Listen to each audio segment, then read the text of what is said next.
Good morning student. आज हम वितान का लेसन 2 राजस्थान की रजत बूंदें पाठ का सारांश समझेंगे।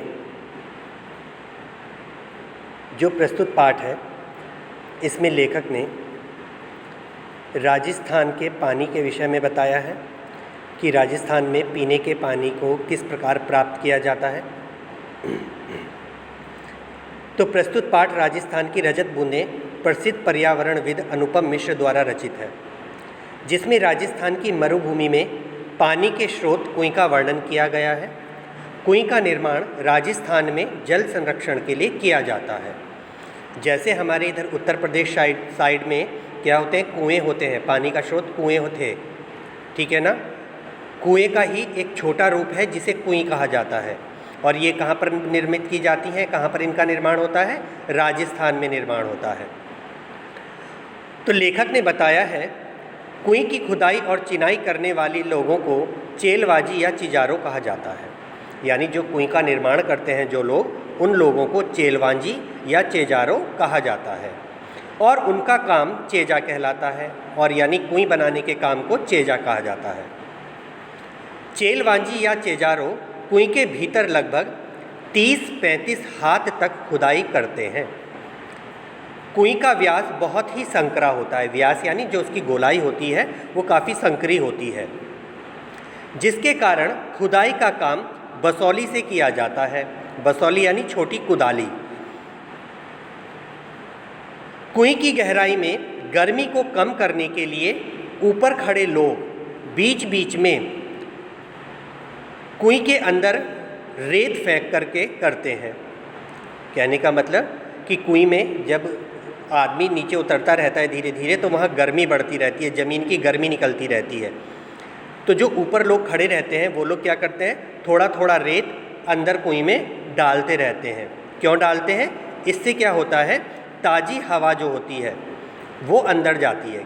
क्योंकि जब रेत डालते हैं तो वो जो गर्म हवा है वो जगह कम होने के कारण एकदम ऊपर की तरफ आती है और बाहर निकल जाती है, और ताज़ी हवा अंदर प्रवेश कर जाती है।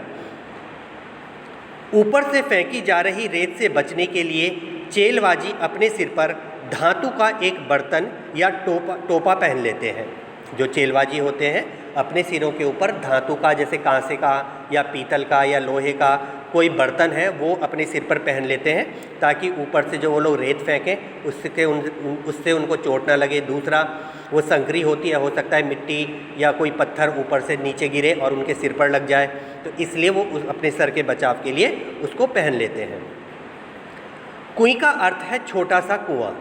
सामान्य कुएं की तुलना में कुएं का व्यास बहुत कम होता है, लेकिन इसकी गहराई लगभग कुएं के समान ही होती है।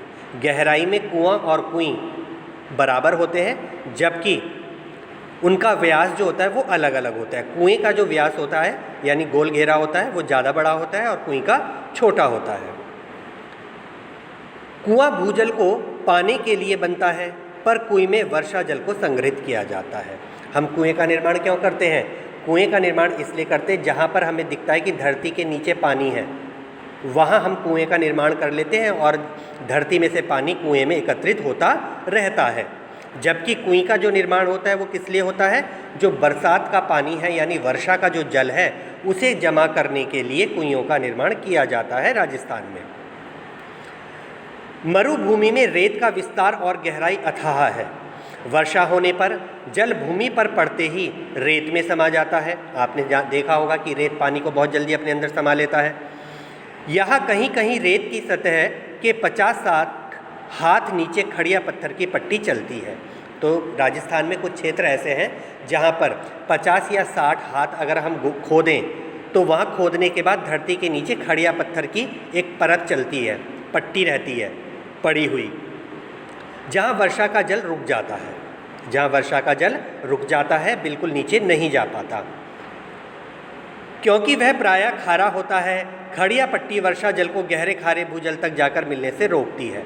वो कहता है कि जो धरती का पानी है नीचे वो खारा होता है। कैसा होता है? खारा होता है, नमकीन होता है, और वर्षा का जल अगर उस पानी में मिल जाए तो वो भी खारा हो जाएगा।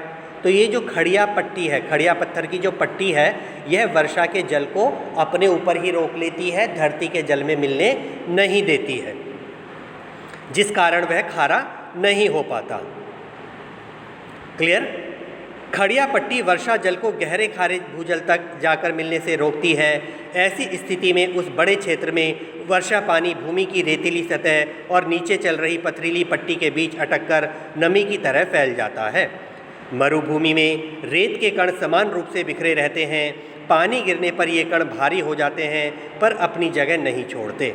ठीक है ना? वो कहता है कि पानी गिरने से जो रेत के कण होते हैं वो भारी हो जाते हैं, लेकिन वो अपनी जगह को नहीं छोड़ते, जहाँ के तहाँ बने रहते हैं। जैसे मिट्टी पर अगर पानी डालो तो मिट्टी के कण आपस में चिपक जाते हैं, अपनी अपनी जगह छोड़ करके चिपक जाते हैं। कई बार इसीलिए हमने देखा है कि धरती फटी फटी महसूस होती है, लेकिन रेत में ऐसा नहीं होता है।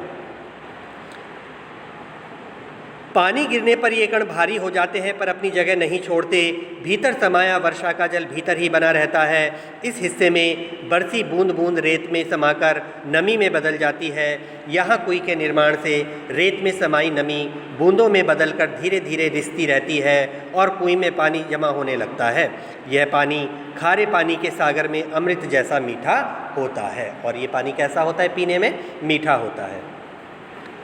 लेखक कहता है राजस्थान में पानी को 3 रूपों में बांटा गया है। जो पानी है राजस्थान का, उसके 3 रूप हैं। पहला है पालर पानी। क्या है? पालर पानी।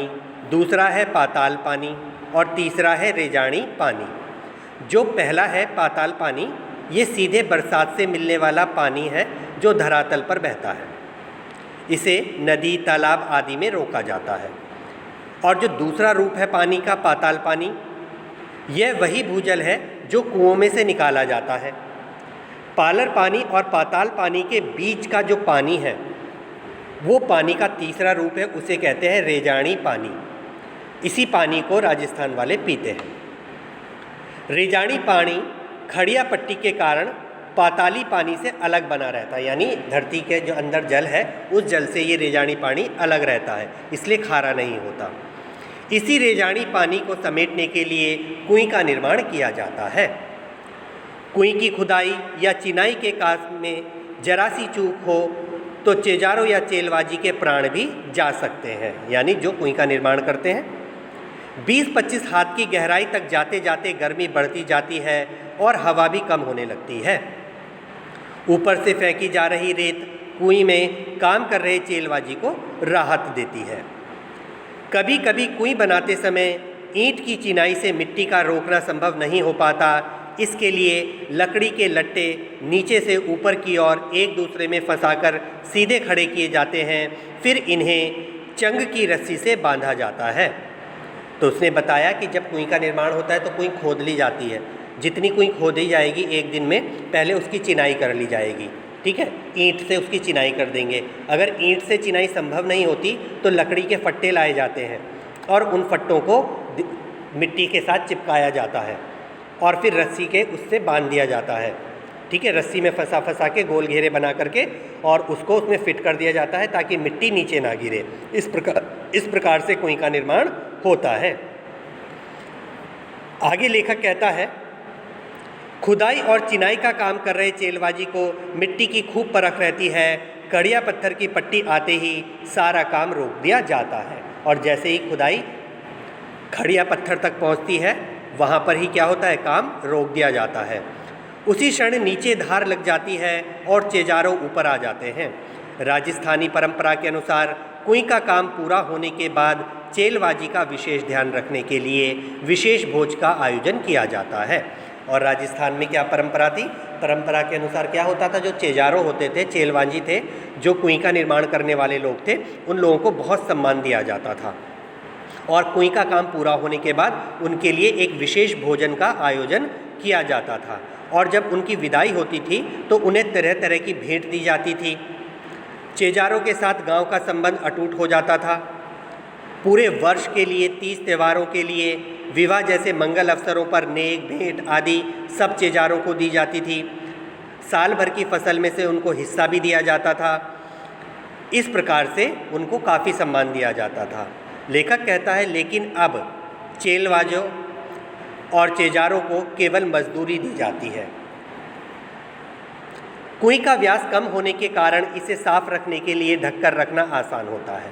ठीक है, वो कहते हैं कि कुएं का व्यास कम इसलिए रखा जाता है, उसकी गोल घेराई इसलिए कम रखी जाती है ताकि उसको आराम से ढका जा सके और उसमें गंदगी ना फैले। हर एक कुएं पर लकड़ी के बने ढक्कन ढके मिलेंगे।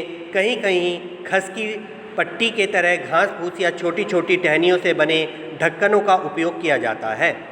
गहरी कुएं से पानी खींचने की सुविधा के लिए इसके ऊपर घिरनी या चक्री भी लगाई जाती है। जैसा आपने देखा होगा कई कुओं के ऊपर लगी रहती है घिरनी, जिसमें रस्सी फंसाई जाती है और वो गोल घेरा सा घूमता है और रस्सी नीचे चली जाती है। उससे फिर क्या होता है, बाल्टी खींचने में आसानी होती है। तो ठीक ऐसे ही कुएं के ऊपर भी बनाई जाती है।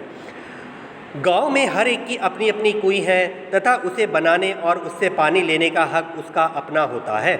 लेकिन कुएं का निर्माण गांव समाज की सार्वजनिक ज़मीन पर किया जाता है, इसलिए निजी होते हुए भी सार्वजनिक क्षेत्र में बनी कुइयों पर ग्राम समाज का अंकुश लगा रहता है। वो कहता है कि ये जो कुएं बनाई जाती हैं सार्वजनिक स्थानों पर बनाई जाती हैं और किसी ने अगर अपने आप भी वहाँ कुएं बनवाई है तो उस पर जो है समाज का ही नियंत्रण रहेगा, वो उसे किसी और को पानी लेने के लिए मना नहीं कर सकता। कुएं में से पानी कैसे निकाला जाता है? चमड़स से।